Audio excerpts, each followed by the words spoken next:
Hello. Welcome again to the Rotten Horror Picture Show, the horror movie podcast where we talk about movies off the Rotten Tomatoes 200 best horror movies of all time list.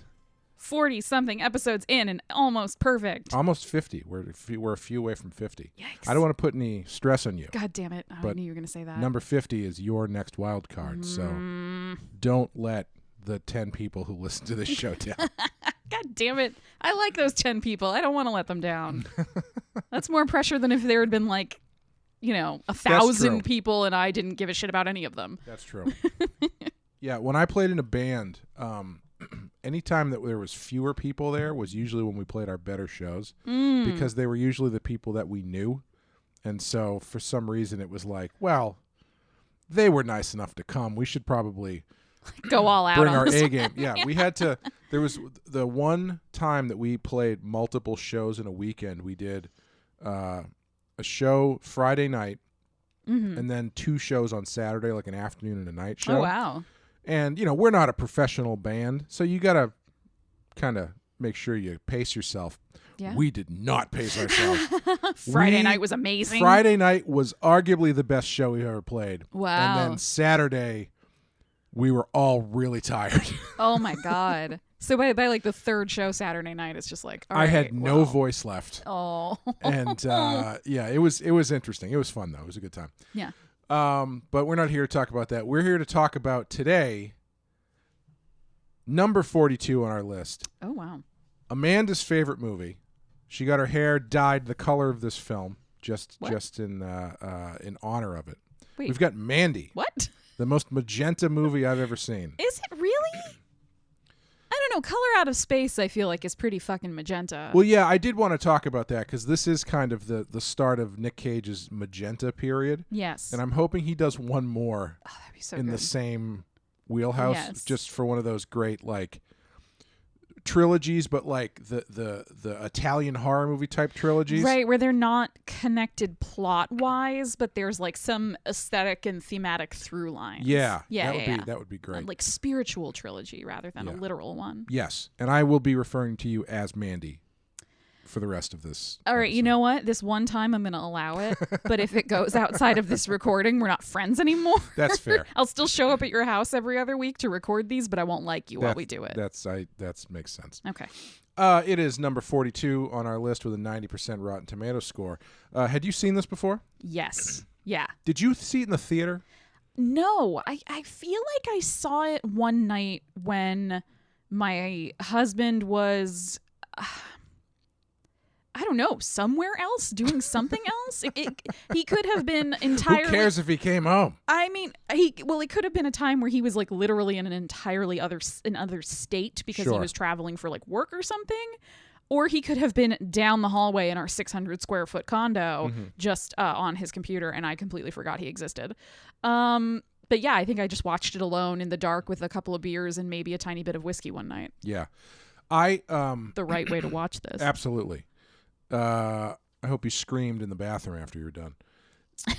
Covered myself in red paint first. I very much regret not seeing this in the theater. Same. Yeah. And I do need to keep my eyes open to see if it pops up in a midnight show somewhere. Yeah, this one would be a fun one to see. Yeah, I've seen it probably 3 times. Mm-hmm. But I would absolutely go see it in the theater for that experience. Yeah, big screen, good sound. Yeah, absolutely. If the Coolidge plays it on that big screen or something, I think I would have to go see that. That would be neat. But yeah, the first time I watched this was one Halloween a couple of years ago. We had some people over and we watched a couple of movies. I can't remember what the first one was, but I definitely remember this one. And it was a fairly hyped movie at the time. Yes. And I thought it lived up to the hype for the most part. I do have a couple... I don't know if I have problems with it, but there are quibbles, perhaps. Yeah, maybe. There's a couple things that I think would be interesting to talk about. But yeah. Before we do that, we're going to take a quick break and play the trailer, and then we will get into Mandy.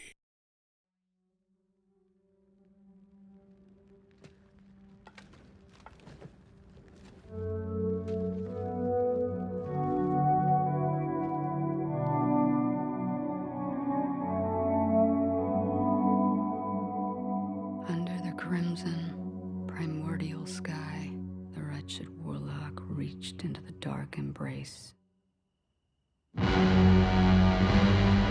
His fist closed around the serpent's eye. Strange and eternal. I need you to get me that girl I saw. You know what to do.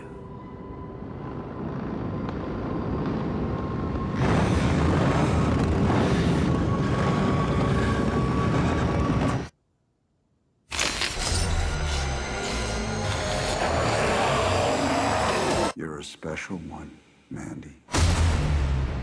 I, too, am a special one.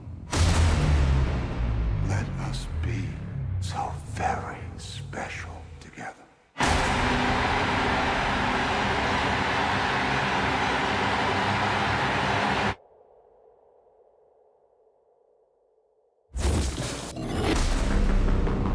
So what you gonna do with that thing?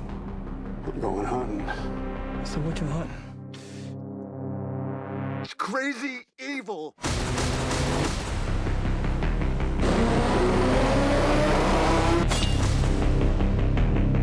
You think you're so in love?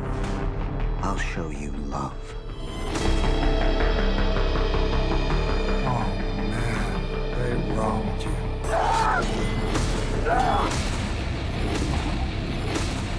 You exude the cosmic darkness.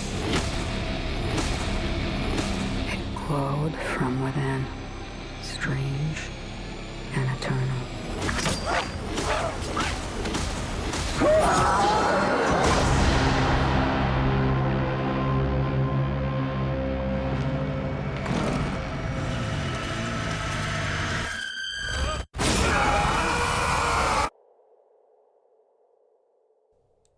All right, Mandy from 2018, not the Barry Manilow song, the Nicolas Cage movie.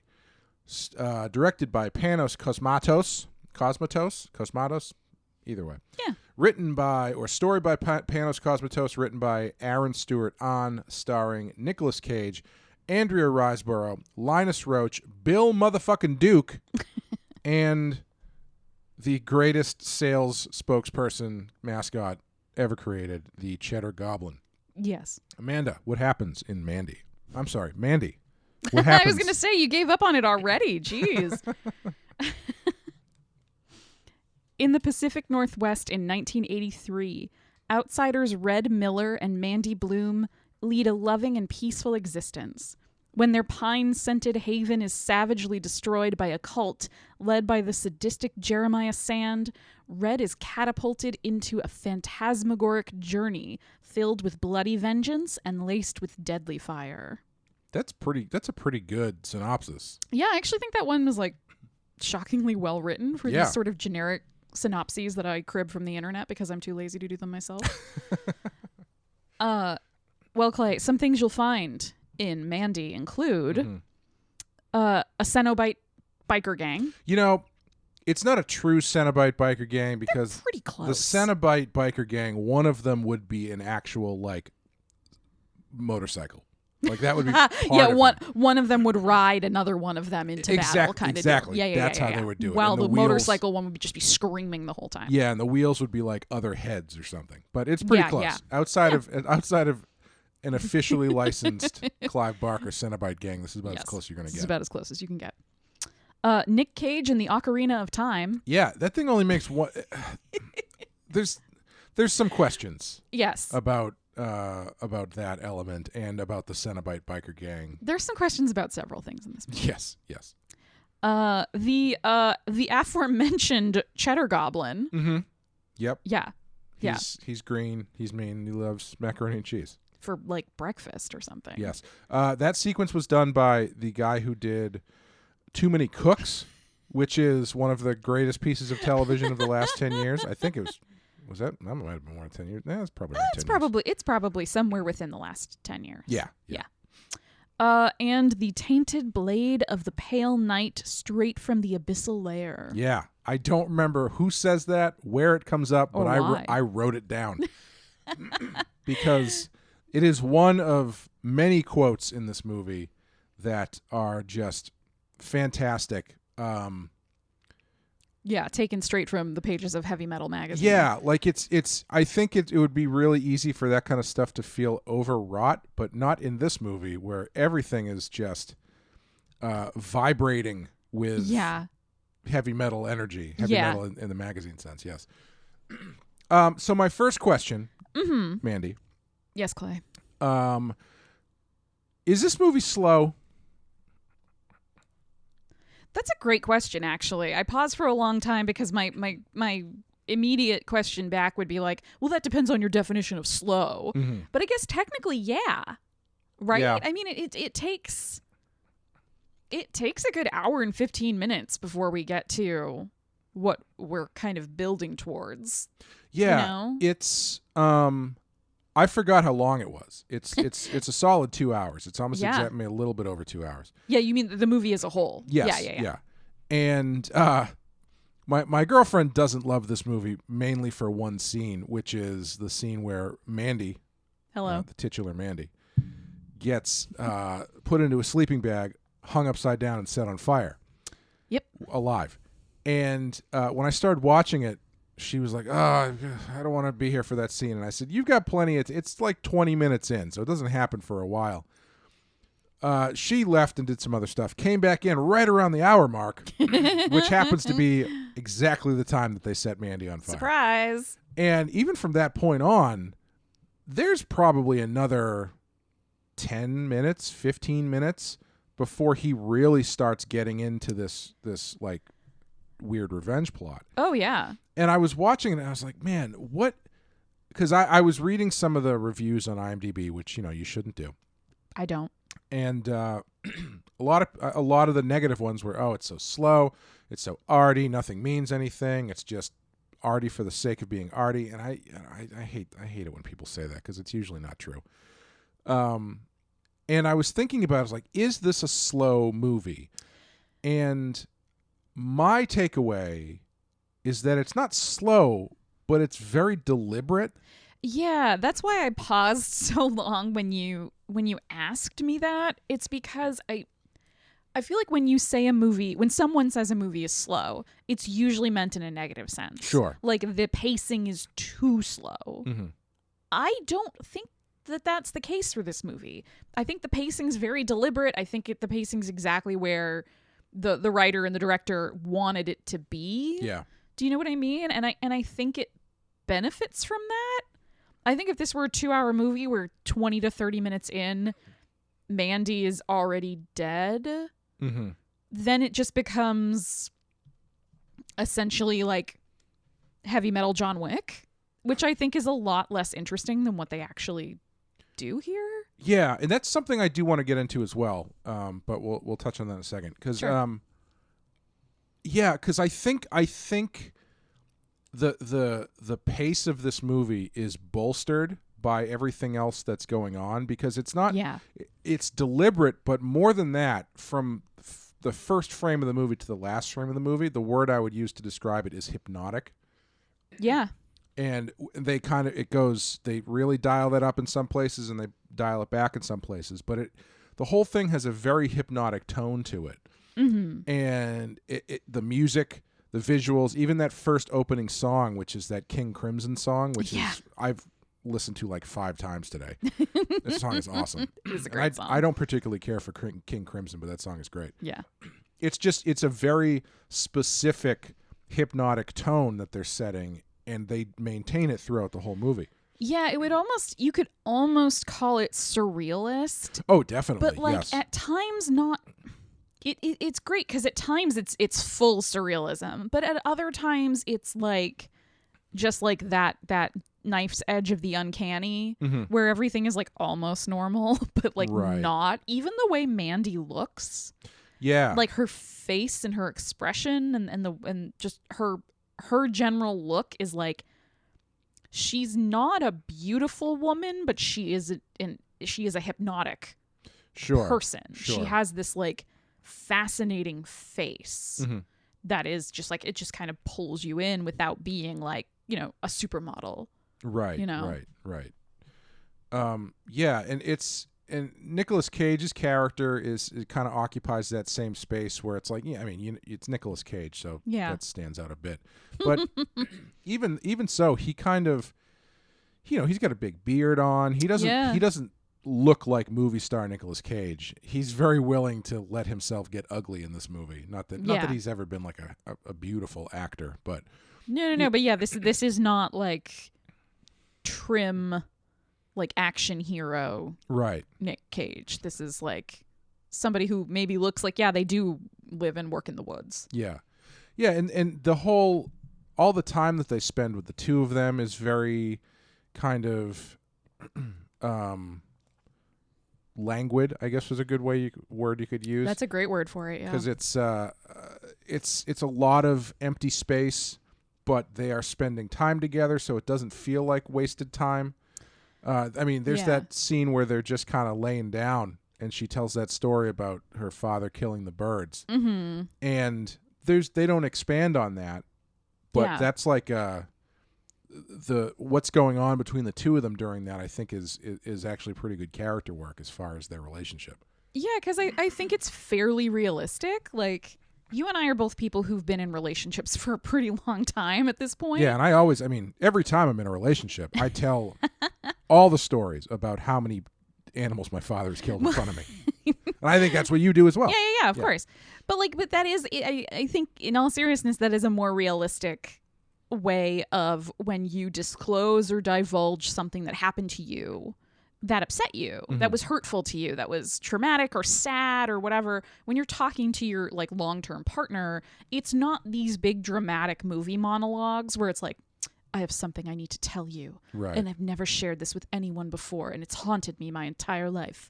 One time my dad killed a bird. Like, that's not how you talk when you're in a relationship with somebody. Sometimes you are just kind of hanging out and something it has been in your head and you just kind of explain it the way it happened, and the other person is like sad for you and is there for you, and then that's it. Like, it's not this big, there's no big elevated language, there's no big like movie moment. You don't expound on the reason you told that story. Exactly. Which I'm really happy they didn't do. Exactly. Like, you just tell the story because you're with this person that you're intimate with and you trust, so you feel like you can tell it. And I think that's one of the things I like about this movie, and why when you ask, do I think it's slow, the answer is like, technically yes, but I don't feel like it is. Yeah, because I think that there are certain movies, and this is definitely one of them, where they are about wading in them. W-A-D-I-N-G. Yes. And this is very much a movie where you are meant to wade through this movie. Yeah. It's not really about the plot. It's not really about, it's about the characters in as much as that, you have to know that they're important and whatnot. But it's more about the atmosphere. Yeah, that it's creates. about the atmosphere and the emotions of the characters and their reactions to the things that are happening. Yeah. It's less about the things that are actually happening and more about how the characters are processing those things and how their emotions are being what's the word I'm looking for? Expressed. Yeah. And the what's interesting is that apparently this movie was the director referred to this movie as his way of processing his parents' death.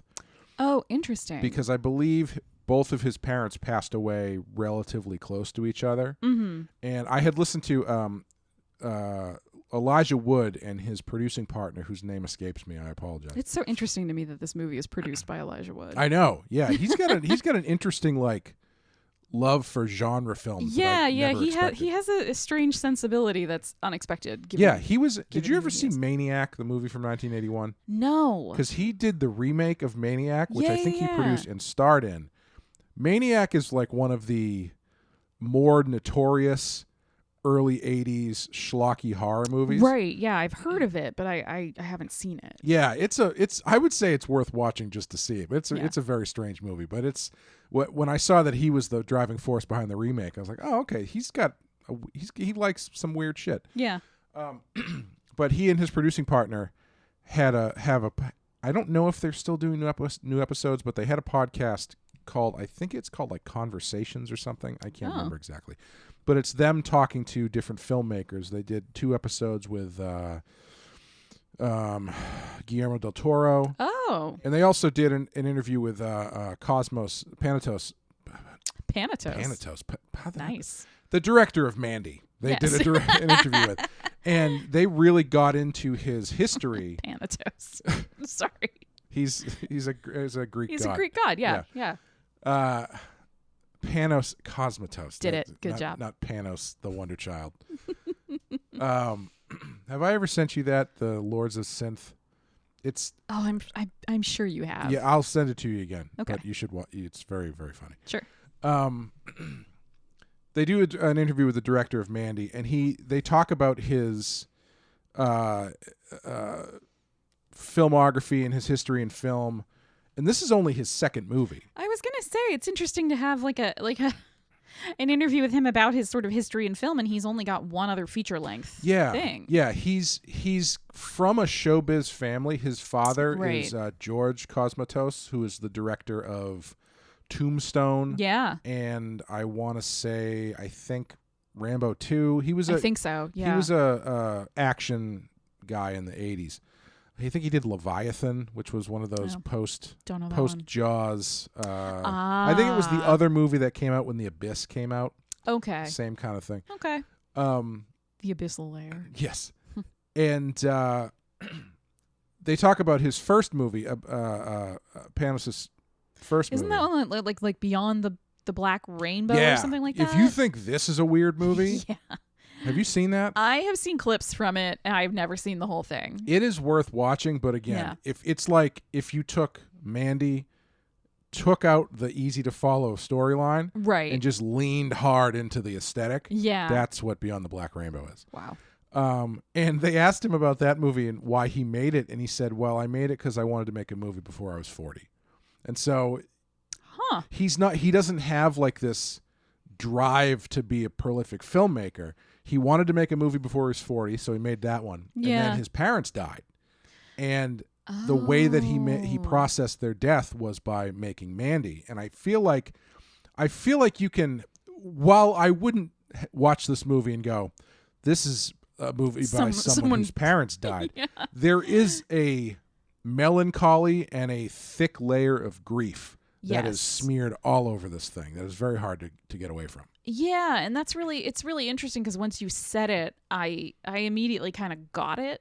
Mm-hmm. Do you know what I mean? Like I wouldn't have thought of it myself, but when you said he was processing his parents' deaths, it's like, no, I can. Once you think back on the movie, that makes sense because there are, like, I keep thinking specifically, like one of my notes was that there are so many like slow, lingering shots of people's faces. Yeah. Like especially Mandy's, but also Red's. Yep. Like there's just these slow, either they're actually slow motion or they just kind of sit pretty close to the person's face for really long periods of time. And it becomes almost like when you add that and the colors and the music, it is almost like a meditation.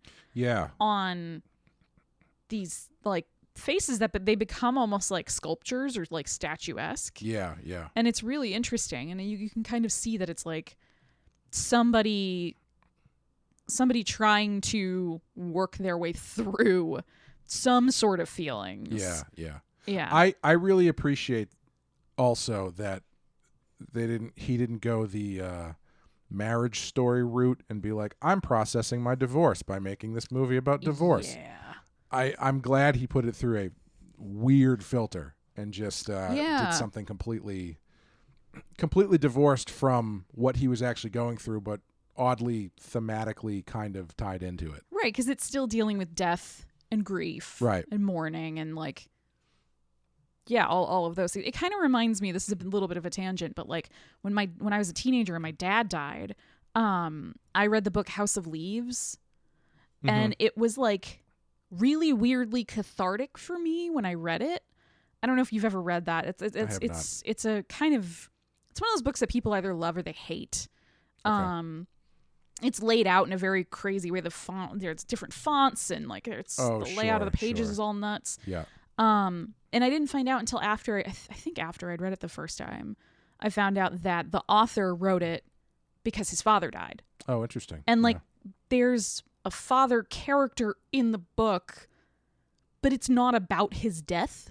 Right. Do you know what I mean? Yeah, So it's sort of like it was him grappling with the feelings of losing his dad and his complicated relationship and his grief, but it's not explicitly about a parent dying. Right. So it's interesting when like pieces of art kind of can do that, where they can take something that the creator's going through and then put it through this other lens and have something different come out the other side that's still like a thematic connection, but not this like you said, the marriage story method where it's like, I'm just going to write my life.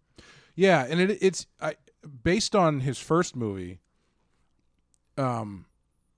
This just seems to be, this kind of filmmaking seems to be what his sensibilities are, which I appreciate because I really enjoy it.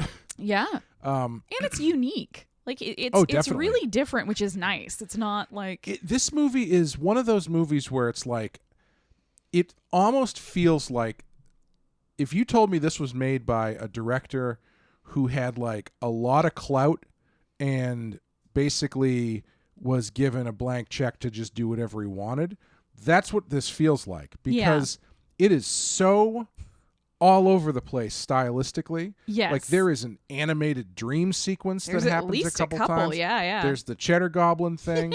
There's all of the other crazy shit that's going on. Yeah, there's these kind of vaguely like Twin Peaksy, like eerie but beautiful shots of the Pacific Northwest. Yeah.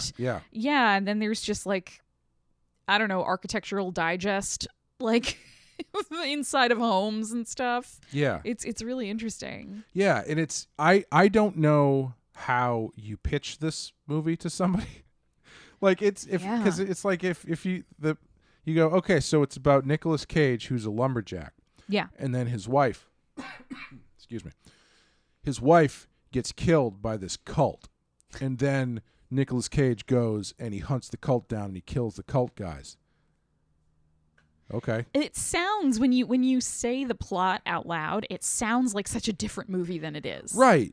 And that's one of the things that I did want to talk about, because you mentioned it's John Wick on acid. Yeah. And I remember thinking the first time I watched it, the thing I came away with, I was like, that was awesome. I kind of wish it was even more removed from the plot, because the plot, after you get through the first hour, it really kind of is just a revenge movie. Yeah. I mean, when I say just, I mean, as far as like the beat to beat things that are happening, it's pretty standard. What you're seeing is not standard at all.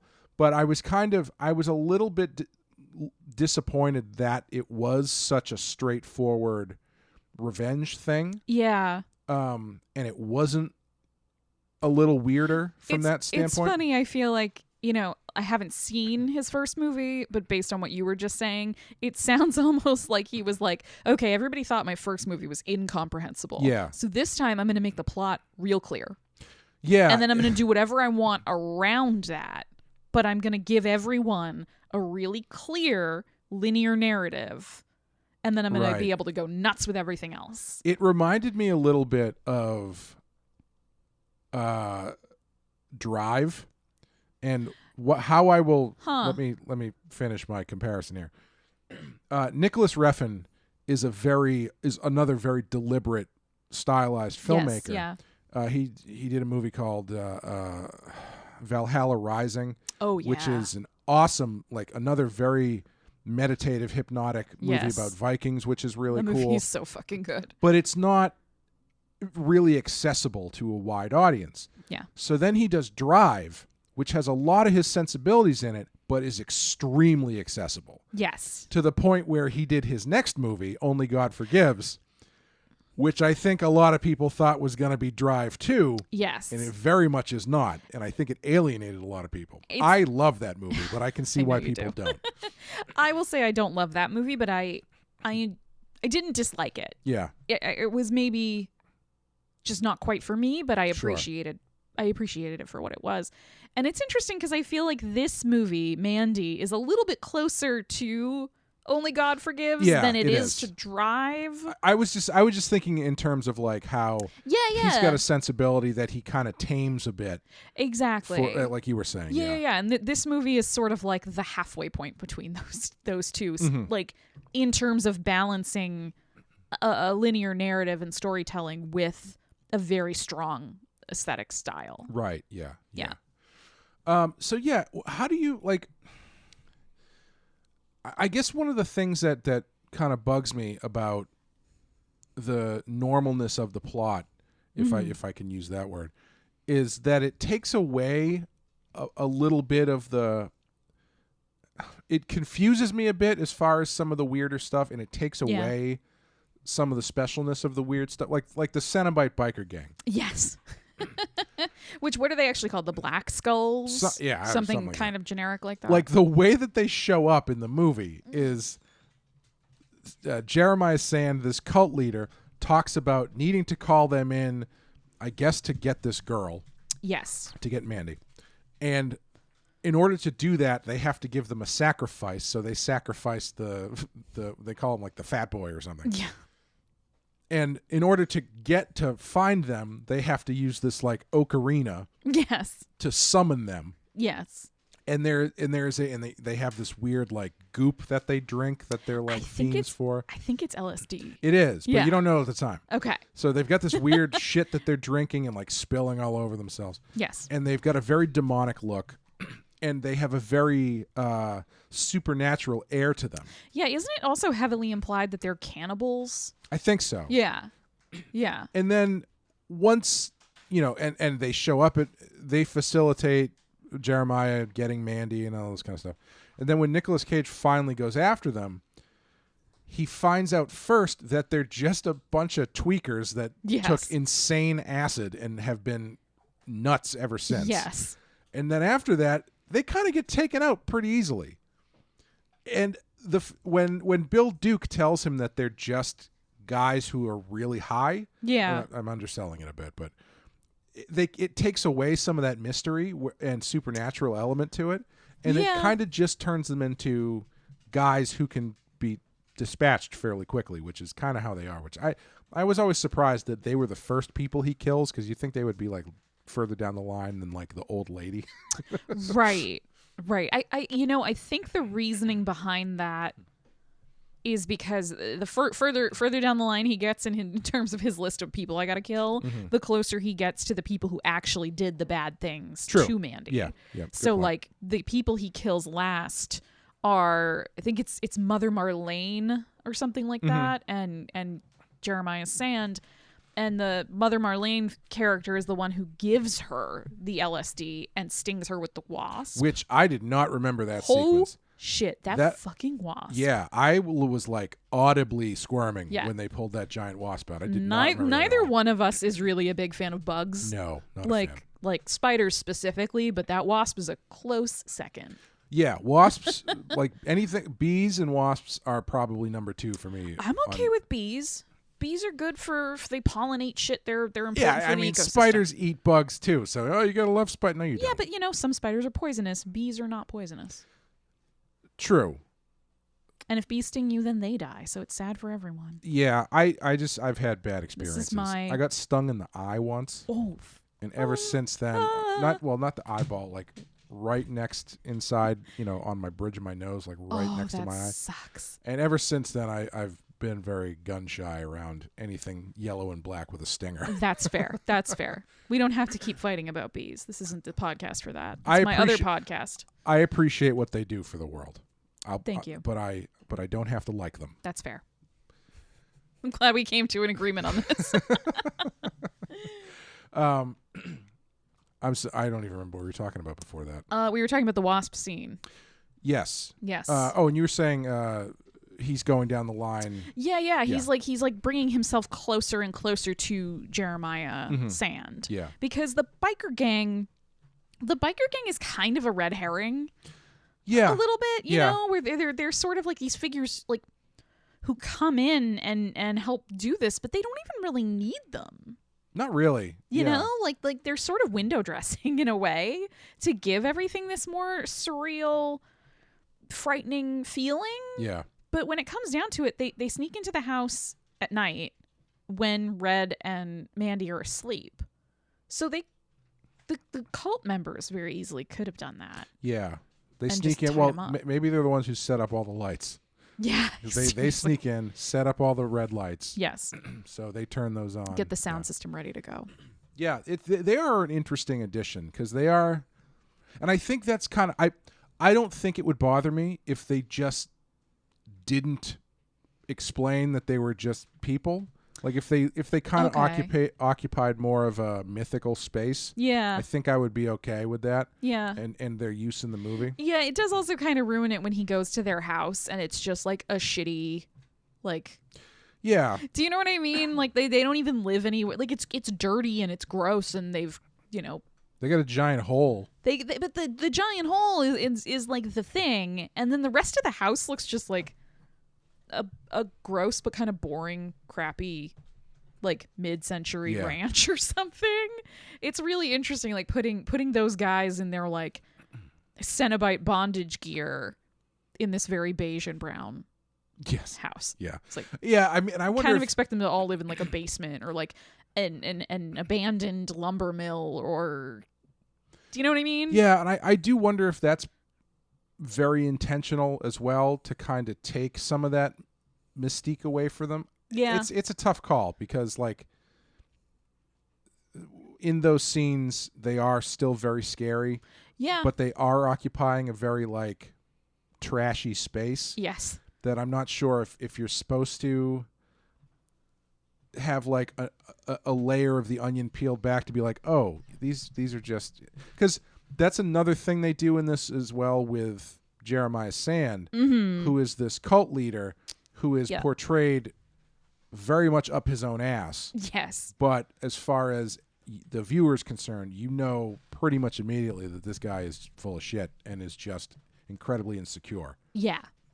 Yeah, it is interesting though, because there is that like layer of showing him one way, like there are times where you see Sand and he is sort of this messianic figure and he's got everybody in his thrall and obeying him, and then by the end he's kind of broken down and he's literally begging Nic Cage and saying like, I'll suck your cock, don't kill me. Yeah, he has a really interesting swing there at the end where he has a little bit of cult leader dignity left. Then he very quickly throws it out the window in favor of begging for his life. Yeah. And then he just gets really mad about it. Yeah, he kind of goes back towards it. But, you know, I think something that's interesting about this movie is that, like, by that point in the movie, when Mandy has been killed, everyone's on drugs after that. Yeah. Like, at that point, Nic Cage has gone to the Cenobite motel and has snorted a bunch of cocaine and drank a bunch of the LSD. Cocaine if he's lucky. Who knows what the hell that shit was. Yeah. Fucking shredded fiberglass. Like, I don't know. But yeah, like everybody at that point is on some sort of mind-altering substance. So I do think you're supposed to, at times, like, people's behavior is being influenced by that. You know? I was gonna bring that up too. Is I wrote down the moral of this movie is drugs are bad, kids. Unless you gotta get revenge, then they seem great. Yeah, but you wouldn't have needed the revenge if no one had been doing drugs. That's true. But I was gonna say how much of this, I don't really know how to phrase this, but hopefully you can parse out what I mean. Let's try. When I say, how much of this do you think is actually happening? Because there is that kind of line where things go really over the top when drugs are introduced. Like that sequence where they've given Mandy that LSD and the wasp sting. Yeah. Things get really fucking crazy. Like everything gets super, super red and really surreal. Yeah, the voices get weird. Yeah. Her face keeps blending into Jeremiah's face. Which is awesome. Like that's really well the done. one thing when I was watching, I was like, I would love to see this in the big screen because even stone cold sober, I think that would freak me out. Yeah. But you know, that's when things start really going over the top. When you pull back after that scene, things get really grounded, quote unquote. Right. Where Jeremiah starts calling her a whore and piece of shit and telling Nic Cage that that's where the line comes from. The thing that he stabs him with. Oh, right, That's the tainted blade of the Pale Knight. Right. But it gets more grounded, and you see that these are a bunch of just shitty drug addicts. Yeah, because I think you've transitioned at that point from Mandy's point of view, where she has also been dosed, back to sort of Red's perspective, where he's sober. He's not on anything. Yeah, he's just he's in the real world while this is happening around him. Yeah. I think we're meant to believe that all of it happens. I don't think it necessarily happens exactly the way we're shown. Yeah, that's how I read it too. Like, especially, I highly doubt that they really had some sort of epic chainsaw fight. Yeah, that as screams... cool as that is, I really don't think that in real life, drugged up Nic Cage, who had probably lost a lot of blood by that point because he had been already stabbed and beaten up. Yeah, was dueling chainsaws. I mean, he's fighting a guy with a chainsaw and multiple infections at that point. Yes. Yeah, that is a great candidate for the South Park cutaway where you see what they're actually doing, and they're just their pants are down and they're punching walls or something. Yeah. But yeah, I read it the same way, where it's there's a certain point where all of the I guess throughout the whole movie, all the heightened stuff is related to, excuse me, drug use of some kind. Yeah. And then there's a certain point where Nicolas Cage Red tries the crazy acid that caused these guys to go crazy forever. And I think the implication at the end is that he is now crazy forever. He is now crazy forever. Yeah. Yeah, because as he is, not to skip all the way to the end, but I'm going to skip all the way to the end. As he's driving away, he is hallucinating Mandy in the passenger seat next to him. Right. And the landscape around him has completely changed into this sort of 80s style high fantasy heavy metal record sleeve or cover of a book you would have found on the shelves of a it's the kind of book Borders that Mandy reads. Yeah, exactly. Yeah. Exactly. Everything around him is transformed into this other world. And I think the implication and the look on his face very much implies that he's completely lost his mind. Yes. Yeah. And it's I like that they have so many kind of traditional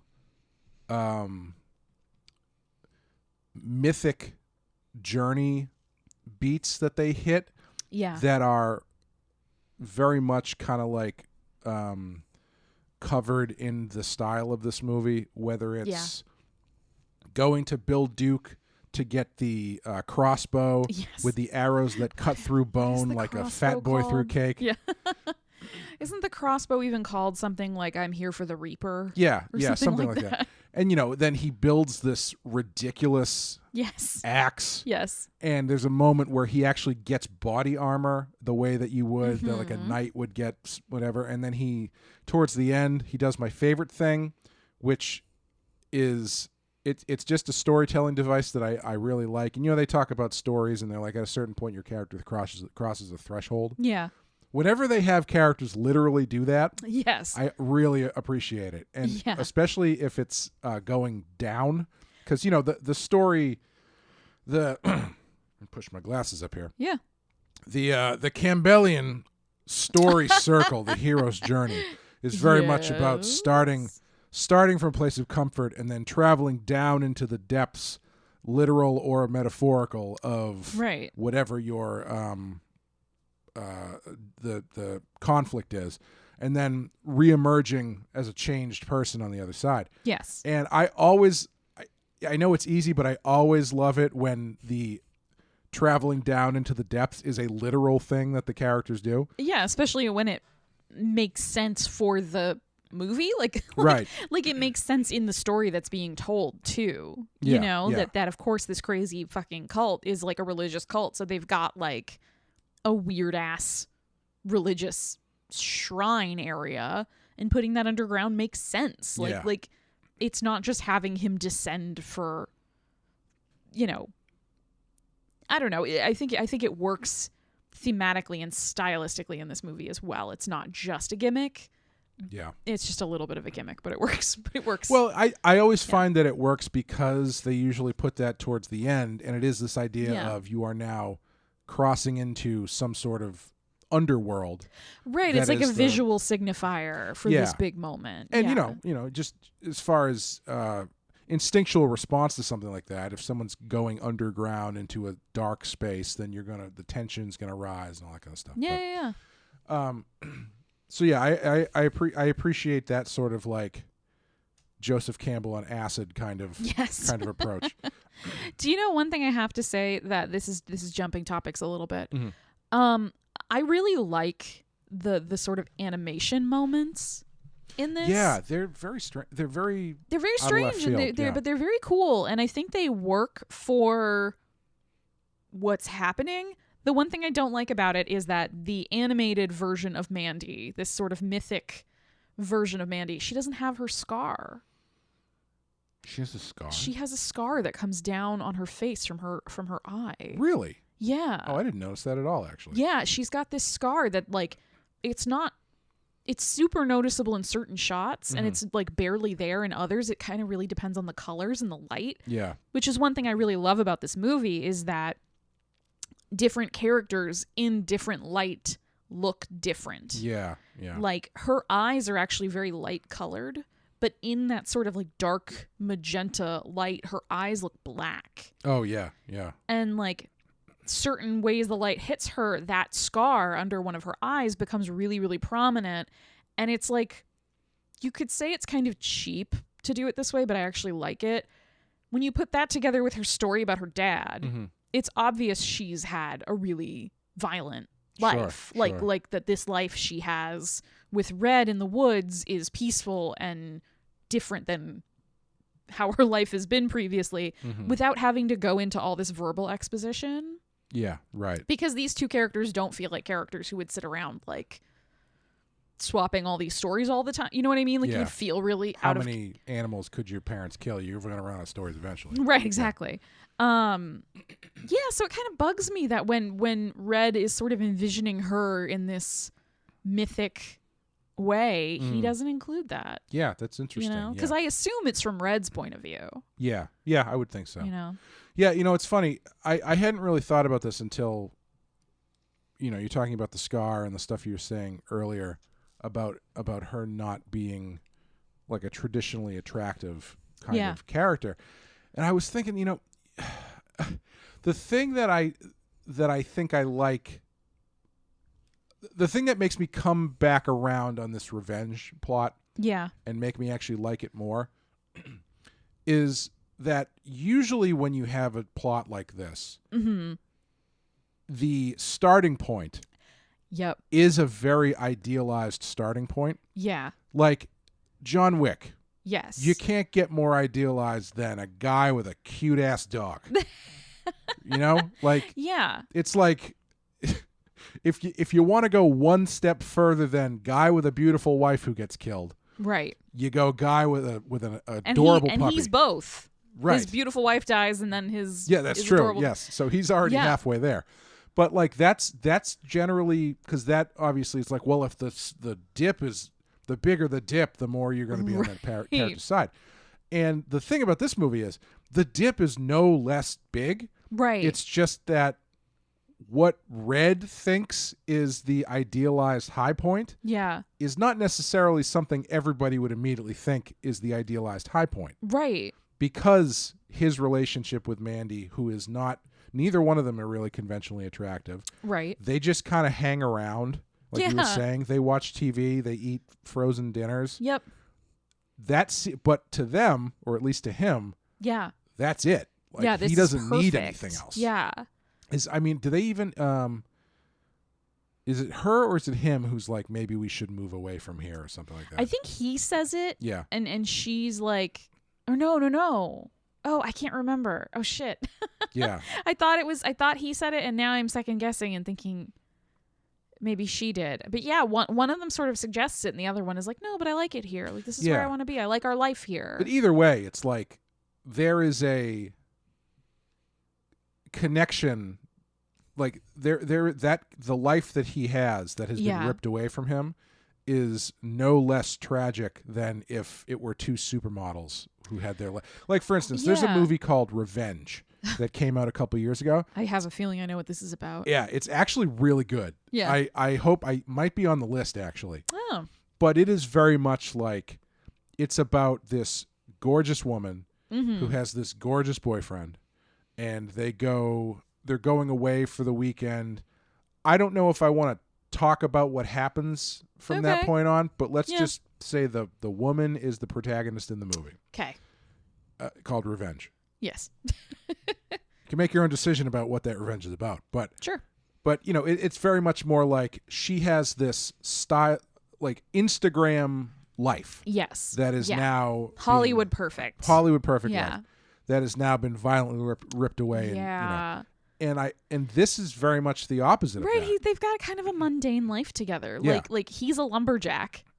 She works as like a cashier Yeah. at like a convenience store or a gas station or something. Yeah. Like neither one of them has glamorous jobs. Their house is like cool, but it's clearly not like a nice house. You know what I mean? It's not like some beautiful high-end gorgeous up in the hills. It's just like he probably built that cabin. Right. Do you know? Yeah. Like the food they eat, they're not going out to fancy restaurants. They're not like gallivanting around. Like, oh, we have our European honeymoon coming up. Right. They're just like she's making her art and they're watching B movies on the television. And it's together. not like the Hollywood version of that where it's like here's a handsome guy.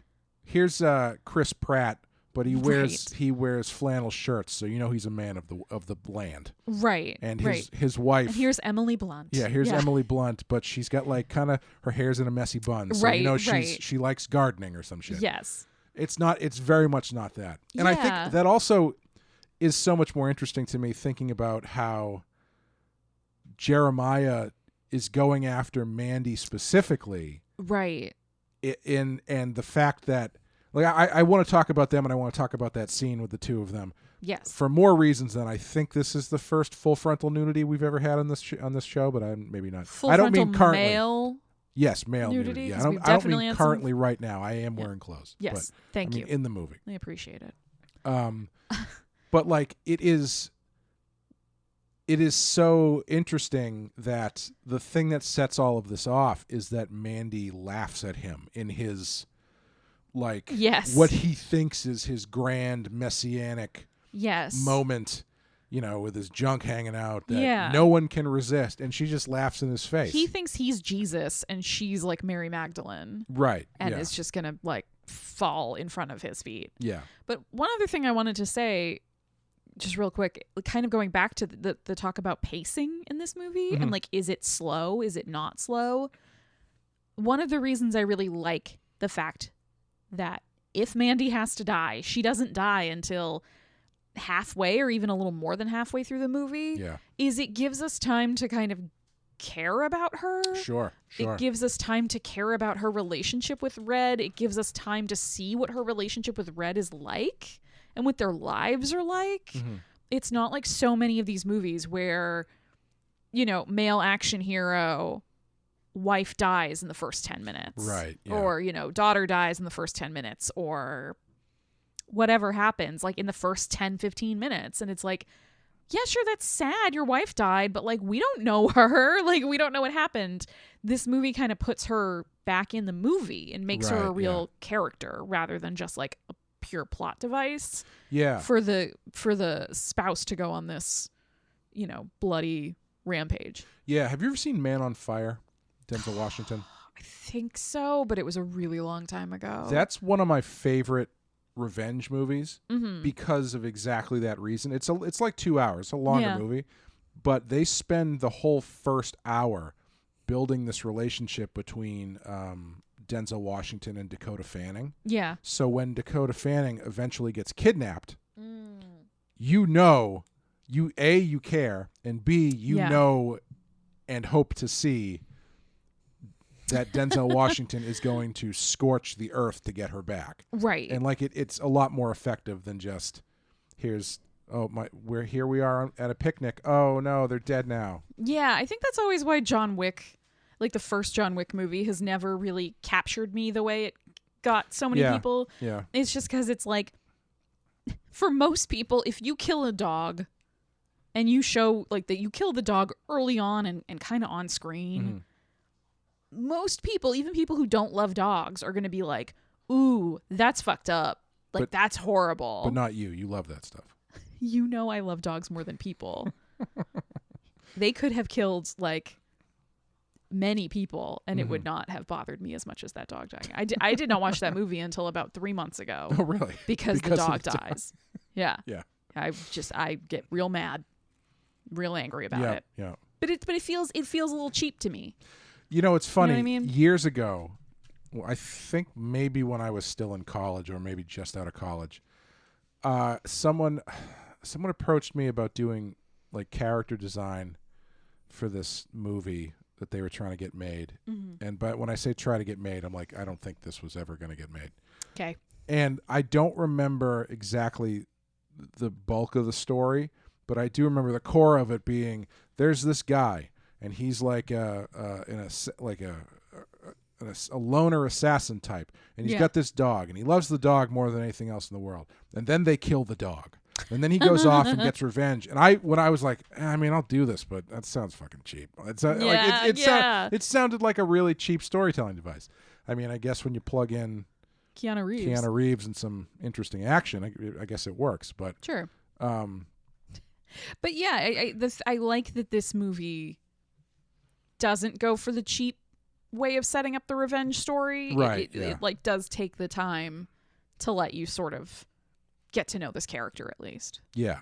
So what how do you feel about Jeremiah Sand as a character, and also that sequence when he's proselytizing? Is that the word? Yeah, proselytizing to Mandy. Yeah.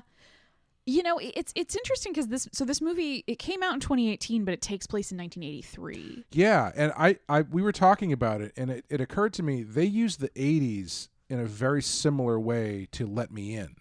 Yeah. Where it's just sort of like it's just like texture. Yeah, all you need is one radio broadcast from Ronald Reagan, and it really goes a long way. Oh yeah. Anyway, that's all you need to set a scene. Yeah. But I think in that way, it almost reminds me of like the way that like Texas Chainsaw Massacre commented on the 70s. I feel like this is kind of commenting on the 60s and 70s as well. And all the people who sort of saw like psychedelic drugs as the solution to problems, and like how people were using that to take advantage of others.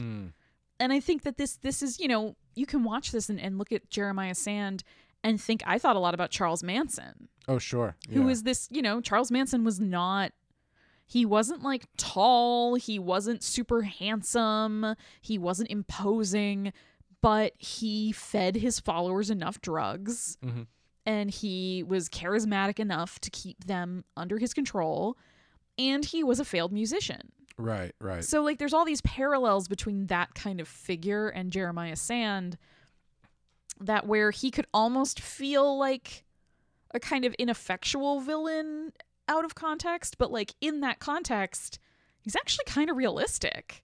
Sure. Do you know what I mean? Like people like that really exist and existed in the past, and like these sort of like weird pseudo-religious like groups were a much bigger thing. Yeah. Like back in the 60s, 70s, and probably into the early 80s. Yeah, I think what is also fairly realistic about him and his followers is that there's only like 5 of them. Right, yeah. There's not like a ton of people, and they're not like the Hills Have Eyes style like horrible hillbillies, but they're also not like beautiful supermodels either. Yeah, nobody in this movie is. I mean, Linus Roach, who plays Jeremiah Sand, is probably the most attractive person in the movie, and that's I'd say Sister Lucy. Oh, is that the younger girl? The younger girl. She's cute. Yeah. She's very pretty. Yeah. But she's very like, if you saw her in the grocery store, you'd think, wow, she's very pretty. Yeah. You know, she's not like, it's not like you'd walk by Angelina Jolie and be like, oh my God. Right. This podcast, for anyone who's just joining us, is all about Amanda just trashing everybody's looks in this movie. Yeah. Yeah, no. That's That's all I mean, they deserve it. I'm not disagreeing. They're all just garbage people. The Cenobite biker gang is the hottest group in this movie. You know, under those masks. You don't know. I bet it's One Direction under those masks. Yeah. Oh my God, it's just Harry Styles.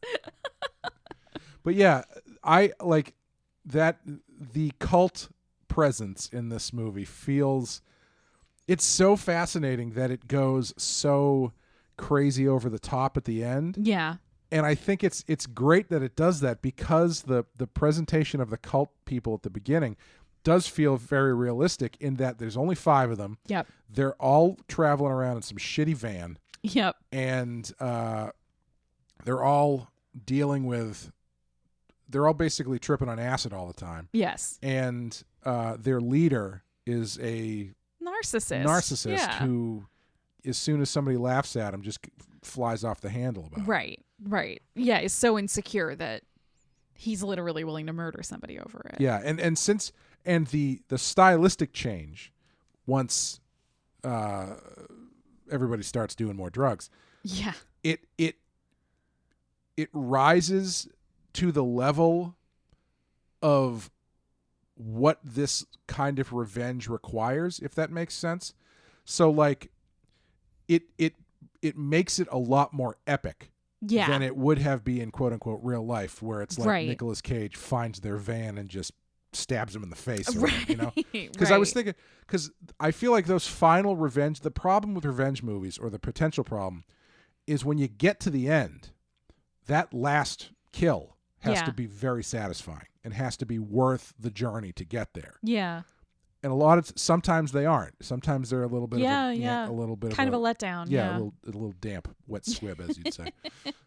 But they do a really great job in this one, because everything's going so nuts and getting crazier. Right. And the way that he kills him at the end, there is that, the scene where he's yelling at him about sucking his dick, and then he just squeezes his head till his head explodes. Right. It's all very satisfying. Yes, yeah, and it's sort of led up to by these really bizarre and great set pieces. Like the chainsaw fight. Right. Is insane. He goes and he meets the chemist. Yep. Who's making the LSD. Weird scene. That's a weird scene. Exactly. It's a really weird scene, but there's all of these things that it's like. Another thing I just thought of, it kind of reminds me of towards the end of Censor. Oh, sure. Yeah. Where like she goes to the woods, and then from then on, it's sort of like what parts of this are reality and what parts of this are in her mind. Right. And that's kind of what happens here is he goes into the woods, and the further he gets away from civilization and the closer he gets to Jeremiah Sand, just like the weirder shit gets. Right. But to go back to your original question about the scene when Mandy has been taken hostage by the cult, and Jeremiah Sand is sort of proselytizing to her and playing his own music. Yes. Like a true egoist. Yep. And then he sort of just opens up his robe and expects her to clap. I don't know. Be like super into it. I think it fits really well with that character. Oh, totally, yeah. Like, I think it's like, yep, this is exactly what he thinks. He thinks, like, he's going to present himself to a woman, and she is going to be like, thank you. Right, yeah. And I love that she laughs at him. Like, I love that that's the thing that pushes him over the edge. Yeah. Because there's that, I think, like, Margaret Atwood said it or something, where it's like, men are afraid that women will laugh at them, and women are afraid that men will kill them. Sure. Yeah. And like this movie is like, that scene is kind of the epitome of that sort of, it's a pithy saying, but like sadly a true one. Right. And I think it shows that so well, that like he's doing this because he is so insecure, and because he is like not this messiah figure that he tells everybody he is, because otherwise he wouldn't need to do this shit. Right. But yeah, it's also like it's a really cool scene in terms of like the style, the way they do it. Like we were saying earlier, where they, like his face and her face are sort of merging and going back and forth. But it's also like kind of a really long scene. It is. It's a long scene. It's a really long scene. And that's one of those things where the pacing starts to kind of, it either works by that point or it doesn't, because that is probably the most hypnotic scene in the movie. Yes. That's where things really start getting kind of like loosey-goosey about reality, and, you know, they've got that like trailing effect on because everybody's high and stuff. Yeah, everybody's like got that. Yeah, I guess trailing effect is the best way to put it. Yeah. And the colors are crazy and the voices are like deeper and slower. Yeah, and it's really slowing things down to make you sit with this psychedelic experience that she's having. And at that point, I feel like you're either in or you're out. Yeah. I think interestingly, it never gets that slow again after that point, because after that it's like, you know, they set her on fire. Then Nicolas Cage gets loose. He's got that one scene in the bathroom, which is that's kind of a long scene too, but at least there's a lot going on where he's just going through a lot of emotions and stuff. I actually think that scene is great. Yeah, I think it's great. Like, I think a lot of people might watch that scene and kind of laugh and be like, oh, haha, Nic Cage yelling in his underwear, his tighty whities, haha. But I actually think he does a really great job with it. Yeah. No.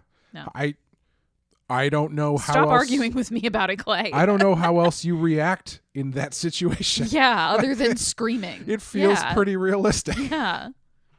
But yeah, that scene is a really interesting not focal point, but kind of pivot point for everything, where it really kind of slows you down before it starts it's like right at the top of the roller coaster. Right. But yeah, I like it. I think we were talking about Dune last night, me and Wes and Dave. Oh, cool. And I feel like it's not the same level as this, but Dune is kind of a similar movie as far as the pacing goes, where it's not boring and it's not slow, but it is very kind of hypnotic and deliberate. Yes. Where it wants you to sit in certain things and just like experience them and let them wash over you. Right, like the sand dunes of Arrakis. Like it wants you to kind of like settle into the atmosphere. Yeah, the scenes with Baron Harkonnen are very deliberately his performances speaks slowly. There's lots of pauses between his words, or lots of smoke and stuff. Yeah, people say things to him and he doesn't respond right away. Right. Like it makes you kind of dwell there. Yeah. And I really like that stuff. I liked it there. I like it here. One of my favorite movies is a movie, Werner Herzog movie called Aegir, The Wrath of God. Oh, I haven't seen that, but so good. My boss keeps telling me to watch that. Really? Yeah. Your boss seems like a cool guy. My boss is or my cool boss. My boss is awesome. Yeah. He's a very cool dude. He was in a punk band in the 80s that was pretty big around Boston. That's right. I remember you telling me that. Yep. But it's got this same, like the whole movie's about conquistadors floating down the river, dying from various things. And wasn't the actual filming of it like actually a nightmare? Yeah. They actually shot in Peru and blah blah blah blah blah. But it's like it is. I've always liked those movies that can evoke that kind of response, and it works. Like you can do that stuff and it doesn't work, but if you can get into that space where you are just sort of along, I think this movie Mandy has a lot of David Lynch baked into it. Yeah. Because David Lynch does the same kind of thing in different ways, but if the thing he's doing hits the right notes for you, right, you're willing to sit there with it for a longer period of time. But if it's not your cup of tea, then it's really not your cup of tea. Right. We were talking about that also about Dune, because David Lynch did direct Dune, and how Denis Villeneuve, or however you pronounce his last name, they kind of have similar sensibilities, but on complete opposite sides of the spectrum. Yeah. Where everybody in the new Dune is kind of on the same wavelength as far as performances go. They're all kind of occupying that sort of hypnotic space. Whereas David Lynch loves a good performance with a capital P. Yes. Yeah. A character. Right. If Yeah. you will. But you can listen to that in our coverage of Dune, which is on YouTube right now. But yeah, Mandy is a really, honestly, it's the kind of movie that I wish I could make. Like it feels very personal and visceral, but in a very kind of like visually amazing kind of artistic way that isn't isn't beholden or necessarily driven by plot.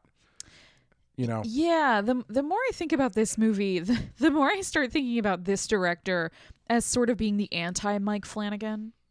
Sure. Yes. Yeah. Where like Mike Flanagan, not only visually does he favor more like real time and then like muted palettes and sort of darker, less like vivid and almost fantasy visuals, but like Mike Flanagan is always chewing on the same basic thing. Right, yeah. Which is like, how do families or people who are connected by strong relationships deal with trauma? Yeah. Like, he's always kind of chewing on that theme. All of his stories are sort of a retelling and a slightly different facet of the prism of that theme. Whereas I feel like Mr. Panos Cosmatos here is like not really interested in like the narrative story of any of it, and is just like, here is this world that I want to create. Like, here is these images I have that I want to make real, even though they're not. Like, the very like phantasmic sort of attitude around everything. Yeah. Mike Flanagan really getting down to the gristle on that bone, I think. Might need to. I know, and it's need to a go bummer. back to the buffet. It's a bummer because I love Mike Flanagan. I've said it many times on this podcast that I'm a big fan. I don't mean to. Yeah. This comparison is not even meant to be a negative one. It's just. I feel like, again, you could draw a line for the spectrum and put, Mandy on one side and Midnight Mass on the other. Sure. Yeah, I can definitely see that. Yeah. The other thing I wanted to bring up was the music, which was done by Johan Johansson. Yes. Who unfortunately passed away shortly before the movie came out. That's so sad. Yeah. I looked it up because I was curious how he died, because I had never seen it anywhere. Yeah. Apparently, the toxicology report said that he had a mixture of cocaine and I think cough medicine, like codeine or something. Yeah, I'm not sure. I think it just says. Because in Europe, cough medicine is like real. I'm sorry, a combination of cocaine and flu medication. So I don't know if he did that on purpose or if he was just happened to be fighting the flu and decided to give himself a bump. I don't know. That's so sad. Yeah, it's very unfortunate. He did some really great music. I believe there's another movie I think he was supposed to do music for that they ended up maybe not. Well, he also did the music for Arrival and Sicario, which are Denis Villeneuve movies. And Prisoners, which is also he seemed to be the go-to guy for Denis until he unfortunately passed away. But there's that original music. There's the King Crimson song. It's like everything about this movie is just deliberate and hypnotic. Yeah, and I just think it works really well. Now, here's the real question. Does this belong on our list? This is rated number 42. This is very high on a horror movie list. Yeah, I have a tough time with that because I do feel like when you add in the drugs, and there are many of them in this movie, the things that these characters are seeing and experiencing are horrific. And in with the Black Skulls, the Cenobite biker gang, even if it does turn out that they're sort of just dudes, they are these sort of very highly stylized characters that do feel like they believe they belong in a horror movie. Right. Do you know what I mean? Like I feel like if you can call a movie like You're Next a horror movie, then you can call a movie like this a horror movie. Interesting. That's right? Yeah, there's no would supernatural elements in that. It's just like assassins and masks. Yeah, Your Next is trading on the slasher thing. Right. But at its core, it's more of a survival action thing, I guess. Yeah, and this is a revenge movie, but there are these like elements of, because like what he's going through, you could call it a drug-induced psychosis. Sure. And so what he's seeing is what he really believes is happening around him. Mm-hmm. And in that case, like, yeah, it's pretty horrifying. Yeah, that's true. So I don't know if I would put it as much as I really enjoy this movie and I highly recommend it. I don't know if I would put it at number 42. Yeah, I might keep it on the list, but not have it in the top 100. Yeah, if I could shift it down without that downward shift being indicative of quality, then I think I would shift it down. Because obviously, like these things are working off of the Rotten Tomatoes score, which are not genre-based scores. Right. I would say great movie. Yes. Maybe not that high as far as great horror movies go. Yeah, but this is another one though. It's sort of like tough in terms of genre. Yeah. Like if you don't call it a horror movie, then what do you call it? Right. Yeah. You know. Yeah. But I don't know. I do agree that it's tough to call this the 42nd best horror movie of all time, knowing that The Shining is somewhere lingering in the 100s. I think it's at 77 now. Well, still. Yes. But if it's not above 42, then, swap them out. Yeah. It does have a goblin in it, though. So that's got to Cheddar count for Goblin. something. Yeah, all right. I think that's going to do it for our coverage of Mandy. Thank you for joining Mandy and myself as we talk about it. I'm telling you, get it all out of your system right now, because the minute these mics go off, your permission is revoked. I just won't turn the mics off then. I don't have to record it, but the mics will be on. I'm going to hit the randomizer button. Beep, boop, boop, beep, beep, beep, boop, boop, boop. And next time, this is a very slow, deliberately paced movie. Yes. So we're turning that juice all the way back up. We're going to get into some fast-cutting, quick-moving horror. We're going to be doing The Witch. Which, if you thought this one was slow, buckle up, baby. Yes, I love The Witch. I am so excited. Witch forever. Yes, I love this movie. Slower and fewer lights. This is like Amanda's section of the list is all happening right now. Yeah. Yep. Wait Sure until we get to my wild card. Oh, boy. How slow. This is a game of limbo. I keep threatening you with I am the pretty thing that lives in the house. One of these days I'm going to do it. The Witch is number 49. So you're coming off of Mandy and The Witch. Let's see where you take that jet. All right. See how slow this Let's see how train can go. slow I can make it. But yeah, I think that's going to do it for us. We are still on Patreon this year covering Friday the 13th. God help us. Just last month did Jason X when Wes from the Penske File joined us for that one. And this month in November, we will be placing our bets for the battle of the century when Freddy versus Jason. And I'm very excited about that. I am actually excited for that one. Yeah, I'm a Freddy guy. I've always been a Freddy guy. I have a much more love for Friday the 13th since we've been doing this. But Freddy is just like... He's your bro. He's my number one. He always will be. So that's going to be great. If you want to follow along with us on that one, you can join our Patreon, which is at patreon.com/thepenskyfile. We really appreciate it. And we appreciate everyone who listens to this show, to any of the other shows we do. And...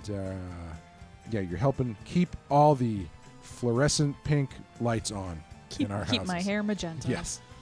So thanks for joining us, guys. Thank you, Mandy. Thank you, Clay. And we will see you next time. Bye, everyone.